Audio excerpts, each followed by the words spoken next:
নমস্কার বন্ধুরা, মুন্নার রান্নাঘরে আপনাদের সকলকে স্বাগত জানাই।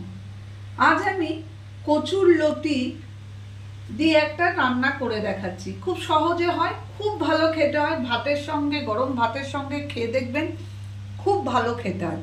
আমি যেটা প্রথমে করেছি সেটা বলি। কচুর লতিটাকে আমি এরকম ছোট করে কেটে একটু নুন আর হলুদ দিয়ে ফুটিয়ে নিয়েছি, ভাপিয়ে নিয়েছি, নিয়ে জলটাকে কিন্তু পুরো ফেলে দিয়েছি।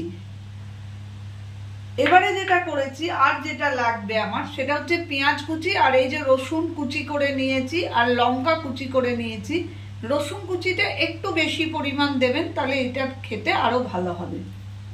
আর যা লাগবে, আমার একটু টক দই লাগবে, অল্প করে আমি দেবো। নুন, গরম মশলা, চিনি, ধনে গুঁড়ো, জিরে গুঁড়ো, হলুদ গুঁড়ো, লঙ্কা গুঁড়ো লাগছে, আর ফোড়নের জন্য আমি কালো জিরে রেখেছি। আমি যেভাবে করছি সেটা হচ্ছে, প্রথমে আমি কচুর লতিটা একটা বড় বোলের মধ্যে ঢেলে নেব। দেখবেন যেন একটু জল না আসে। এবারে যেটা করব, এর মধ্যে আমি এই যে পেঁয়াজ রসুন কেটে রেখেছি, এইটা আমি দিয়ে দেবো।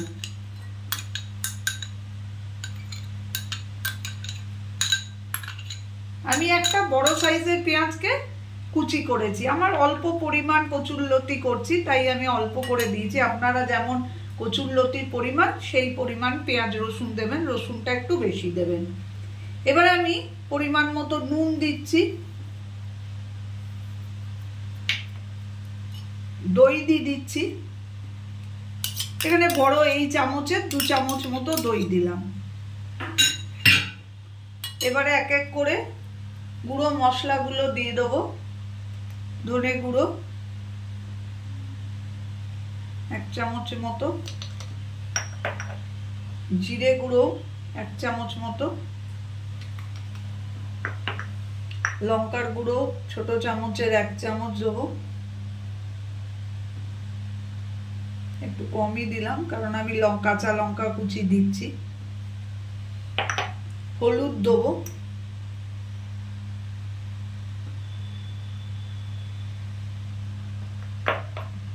আর একটু অল্প করে আমি চিনি দিচ্ছি, আপনারা না চাইলে না দেবেন।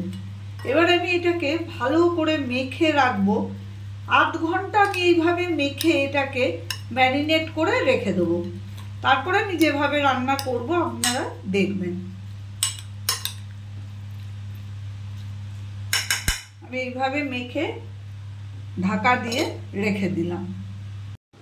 দেখুন বন্ধুরা, আমি ঠিক 8 ঘন্টা পর ফিরে এলাম। এবারে আমি যেটা করব, আমি আগের থেকেই কড়াইটা গরম হতে দিয়েছি।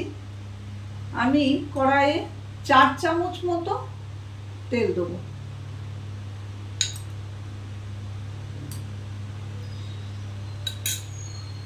ওভেনটা বাড়িয়ে দিলাম।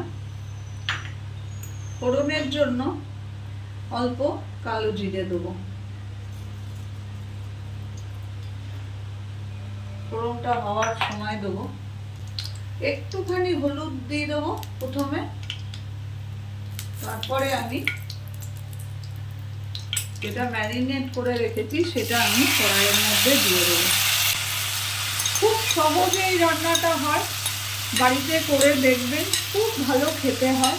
এরকম নতুন নতুন রান্না যদি আমার চ্যানেলটা সাবস্ক্রাইব করে রাখেন তাহলে অবশ্যই দেখতে পাবেন। প্লিজ সাবস্ক্রাইব করে নেবেন। এবারে আমি যেটা করব সেটা একটু বাড়িয়ে এটাকে নেড়ে তেলটার সঙ্গে মিশিয়ে দিয়ে, কিচ্ছু না, আমি এটাকে 10 মিনিটের জন্য ঢাকা দিয়ে কমিয়ে রেখে দেবো। এটা কমিয়ে হবে।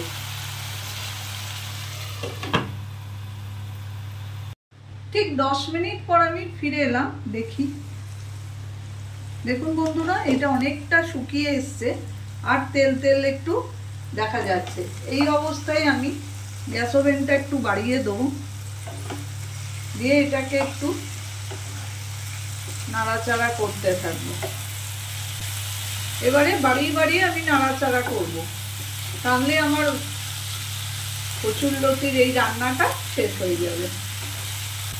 যেহেতু কচুরলতিটা আমি প্রথমে একটু ভাপিয়ে নিয়েছিলাম নুন হলুদ দিয়ে, জলটা ফেলে দিয়েছিলাম, সেহেতু কচুরলতিটা অল্প সেদ্ধ হয়েই ছিল, তাই এই তরকারিটা করতে বেশিক্ষণ সময় লাগবে না।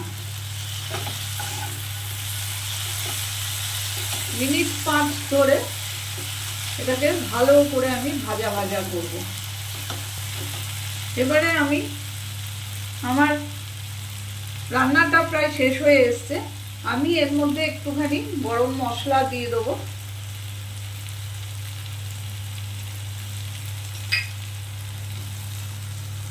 দিয়ে আবার একটু নেড়ে দেবো।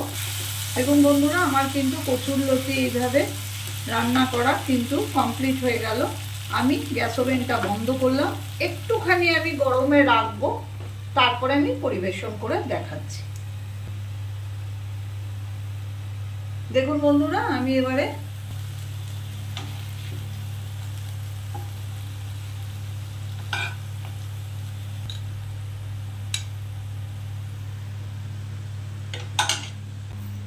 তৈরি হয়ে গেল কচুরলতির তরকারি। এইভাবে একবার ঘরে আপনারা করে দেখবেন, ভীষণ ভালো খেতে হয়, ভাতের সঙ্গে খুবই ভালো লাগে খেতে।